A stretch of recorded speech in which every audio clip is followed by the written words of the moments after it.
घने जंगल के बीचों बीच, जहाँ सूरज की किरणें भी मुश्किल से जमीन छुपाती थी, एक अकेली औरत रहती थी। उसका नाम किसी को नहीं पता था और ना ही यह कि वो कब से वहाँ रह रही है।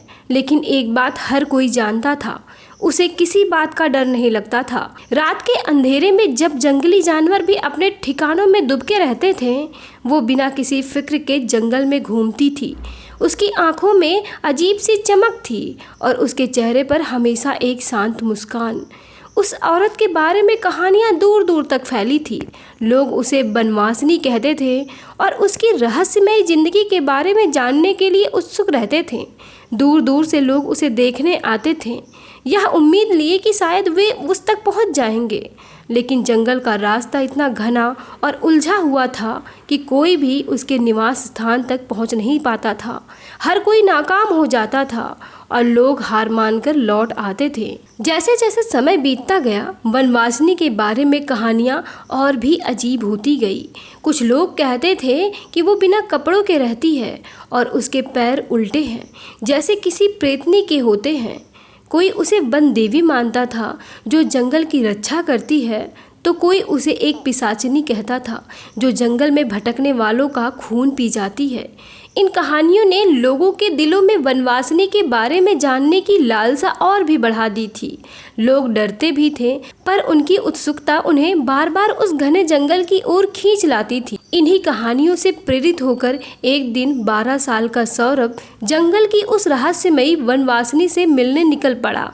उसे यह जानने की तीव्र इच्छा थी कि आखिर यह औरत कौन है और क्या ये सारी कहानियाँ सच है।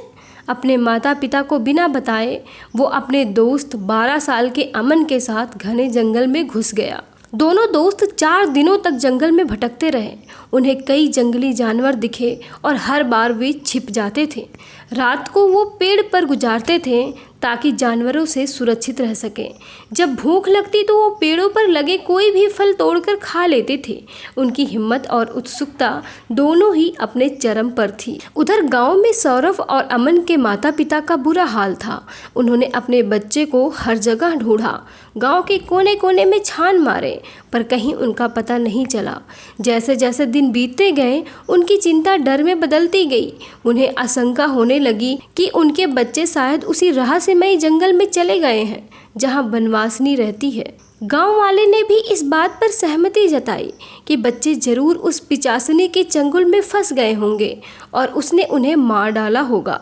यह खबर आग की तरह आसपास के गांव में फैल गई। हर कोई उस वनवासिनी को और भी भयानक मानने लगा। बच्चों के गायब होने की घटना ने बनवासिनी के बारे में फैली अफवाहों को और मजबूत कर दिया और अब कोई भी उस जंगल की ओर जाने की हिम्मत नहीं कर रहा था। गांव में एक अजीब सा सन्नाटा और खौफ पसर गया था। 5वें दिन अपनी सारी हिम्मत जुटाकर सौरभ और अमन आखिरकार उस जगह पर पहुंच गए जहां वनवासिनी रहती थी। जंगल के ठीक बीचों बीच उसने एक बड़ी सी गुफा को अपना घर बना रखा था। दोनों ने देखा कि वो औरत किसी पिचासनी की तरह नहीं, बल्कि बिल्कुल सामान्य दिख रही थी। हाँ, उसका पहनावा थोड़ा अजीब जरूर था। वो पत्तों से बने कपड़े पहनी हुई थी। वो गुफा के आसपास की हर चीज़ की बहुत सेवा करती थी, जैसे वो उस पूरे जंगल की रखवाली करती हो। जो कहानियाँ उन्होंने सुनी थी, उनमें से एक भी सच नहीं थी। उसके पैर उल्टे नहीं थे और ना ही वो किसी का खून पीती थी। बस एक बात जो कहानियों में सही थी, वो थी उसकी लंबाई। वो वाकई में काफ़ी लंबी थी। यह सब देखकर सौरभ और अमन की उत्सुकता और बढ़ गई। उन्होंने एक दूसरे को देखा और फैसला किया कि अब वो इस रहस्यमयी औरत के पास जाएंगे और उससे बात करेंगे। दोनों लड़कों ने धीरे धीरे उस गुफा की ओर कदम बढ़ाए। उनके मन में थोड़ी झिझक थी, पर जानने की लालसा भारी पड़ रही थी। जैसे ही उन्होंने गुफा के करीब अपना पहला कदम रखा, एक भयानक गर्जना से पूरा जंगल गूंज उठा। गुफा से एक साथ सैकड़ों जानवर बाहर निकल आए। चीते, शेर, भालू, हाथी, मोर और अनगिनत चिड़िया वे सभी लड़कों की ओर तेजी से बढ़े और उन पर भयानक तरीके से गरजने लगे। सौरभ और अमन इतने डरे हुए थे कि उनकी चीख निकल गई। वे चिल्लाने लगे और पीछे हटने की कोशिश करने लगे। उनकी आंखों के सामने एक भयानक मंजर था। एक विशाल शेर अपनी लाल लाल आंखें उन पर गड़ाए बैठा था, जैसे अभी हमला कर देगा। ठीक उसी पल पत्तों के कपड़ों में लिपटी हुई बनवासनी गुफा से बाहर निकली। उसकी निगाहें सीधे उन लड़कों पर पड़ी और फिर उसकी नज़र उस शेर पर गई जो हमला करने को तैयार था। बनवासनी ने अपना हाथ उठाया और एक धीमी शांत आवाज़ में कहा। उसकी आवाज़ में एक ऐसा जादू था कि सारे जानवर तुरंत शांत हो गए।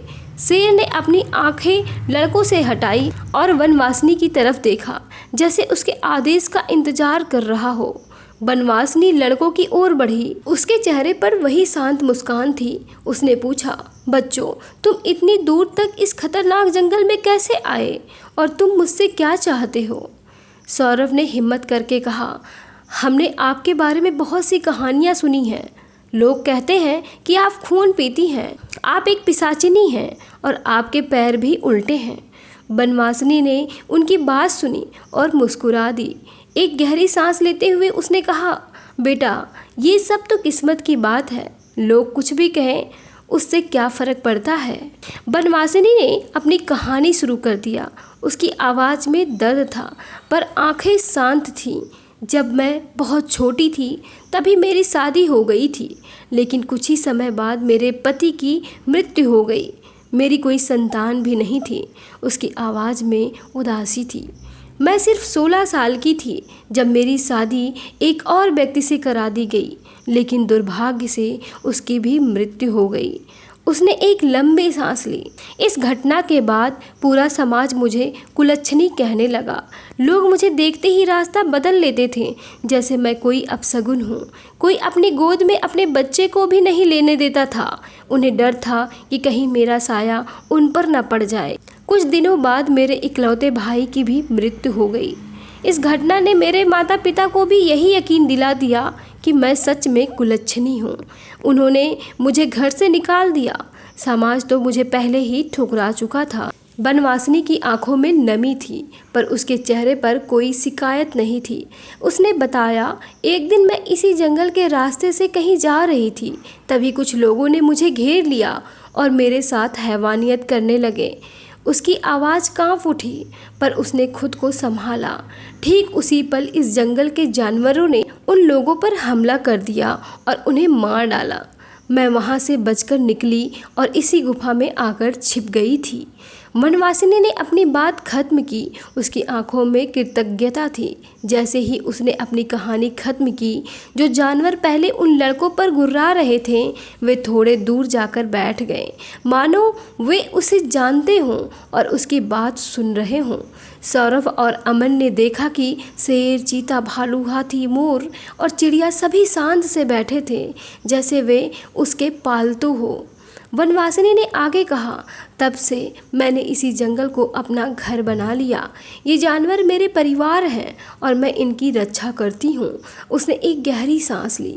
उधर मेरे पिता ने गांव वालों को बताया कि मैं सच में एक पिशाचिनी थी जो अब इस जंगल में रहती हूँ।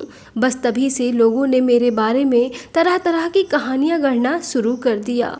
आज इस बात को 30 साल हो गए हैं। 30 साल से मैं यहीं हूँ और लोग अभी भी मेरे बारे में वही पुरानी डरावनी कहानियाँ सुनाते हैं। सौरभ और अमन उसकी बात सुनकर भावुक हो गए। उन्हें एहसास हुआ कि जिस औरत से वे डर रहे थे वह तो सिर्फ एक पीड़ित थी, जिसे समाज के डर और गलतफहमियों ने एक रहस्यमयी बनवासनी बना दिया था। उधर गांव में सौरभ और अमन के माता पिता ने हार नहीं मानी थी।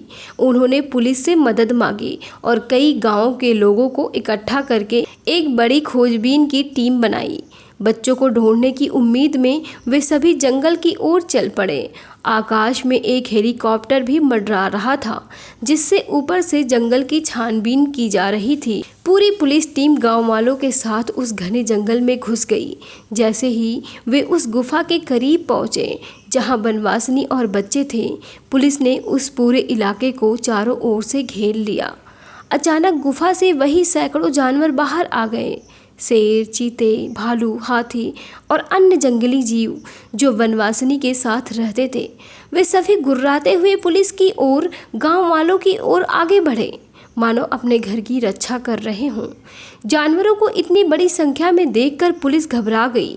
बिना कुछ सोचे समझे उन्होंने फायरिंग शुरू कर दी। गोलियों की आवाज़ से पूरा जंगल गूंज उठा। एक एक करके सारे जानवर जमीन पर गिरते गए। कुछ ही पलों में वह सारा जंगल जानवरों के मृत शरीरों से भर गया। जब गोलियों की आवाज़ शांत हुई तो सभी की निगाहें गुफा की ओर थी। तभी पत्तों के कपड़े में लिपटी हुई वह लंबी और शांत वनवासिनी गुफा से बाहर निकली। उसके चेहरे पर अपने मरे हुए साथियों, उन जानवरों को देखकर गहरा दुख था। यह पहला मौका था जब गांव के इतने सारे लोगों ने उन्हें आंखों से देखा था। उसे देखकर लोगों की आंखें खुली की खुली रह गई। वे सभी हैरान थे कि जिस पिचासनी की कहानियां वे सुनते थे, वह तो एक सामान्य शांत दिखने वाली औरत थी। अभी लोग अपनी हैरानी से उबर भी नहीं पाए थे कि पुलिस ने एक बार फिर बिना सोचे समझे उस औरत पर फायरिंग शुरू कर दी। गोलियों की बौछार वनवासिनी की ओर बढ़ी। तभी गुफा के अंदर से सौरभ और अमन चिल्लाते हुए बाहर आए। उनकी आवाज़ पूरे जंगल में गूंज उठी, प्लीज़ रुक जाओ, प्लीज़ रुक जाओ, ये बहुत अच्छी हैं, ये पिशाचिनी नहीं हैं। बच्चों की आवाज़ सुनकर पुलिस और गांव वाले एक पल के लिए थम गए। गांव वाले जो अब तक वनवासिनी को एक भयानक प्राणी मान रहे थे, बच्चों के मुंह से ये शब्द सुनकर पूरी तरह सन्न रह गए। उनकी आंखें फटी की फटी रह गई। उन्हें समझ नहीं आ रहा था कि उनके बच्चे जो गायब हो गए थे, यहाँ इस पिचासनी के साथ क्या कर रहे थे और क्यों उसकी तरफदारी कर रहे थे। एक अजीब सा सन्नाटा छा गया, जिसमें सिर्फ बच्चों की हाफने की आवाज़ें और वनवासिनी के दुख भरे चेहरे की खामोशी थी। लेकिन तब तक बहुत देर हो चुकी थी। बच्चों की चीखें हवा में गूंज रही थी, पर पुलिस की गोलियां नहीं रुकी। वनवासिनी, जिसने जीवन भर सिर्फ दर्द और तिरस्कार झेला था, अपने प्यारे जानवरों के मृत शरीरों के बीच वह जमीन पर गिर पड़ी। उसके चेहरे पर एक गहरी शांति थी, मानो उसे इस दुनिया के कष्टों से मुक्ति मिल गई हो। उसने अपने उन जानवरों के साथ ही दुनिया छोड़ दी जो उसके सच्चे साथी थे। उस दिन के बाद वह घना जंगल हमेशा के लिए अंधेरे में डूब गया। वहाँ अब न जानवरों की आवाज़ सुनाई देती है, ना ही वनवासिनी की शांत उपस्थिति महसूस होती थी। जंगल जो कभी जीवन से भरपूर था, अब एक भयानक और खामोश जंगल बन गया था। गांव वाले अपने बच्चों को पाकर खुश थे, पर वनवासिनी की कहानी ने उनके दिलों में एक गहरा अफसोस छोड़ दिया था। उन्हें एहसास हुआ कि उन्होंने एक निर्दोष आत्मा को सिर्फ अपनी गलत फहमियों और कहानियों के कारण कितना गलत समझा था। वह जंगल जो कभी रहस्यमयी था, अब एक दुखद स्मृति बन गया था, जहां एक अभागी औरत ने अपने जीवन का अंतिम अध्याय लिखा था। तो दोस्तों, अगर ये कहानी पसंद आई है तो कमेंट में हमें ज़रूर बताएं और चैनल को सब्सक्राइब कर लीजिए। ऐसी ही वीडियो पाने के लिए हमसे हर संडे जुड़े रहिए।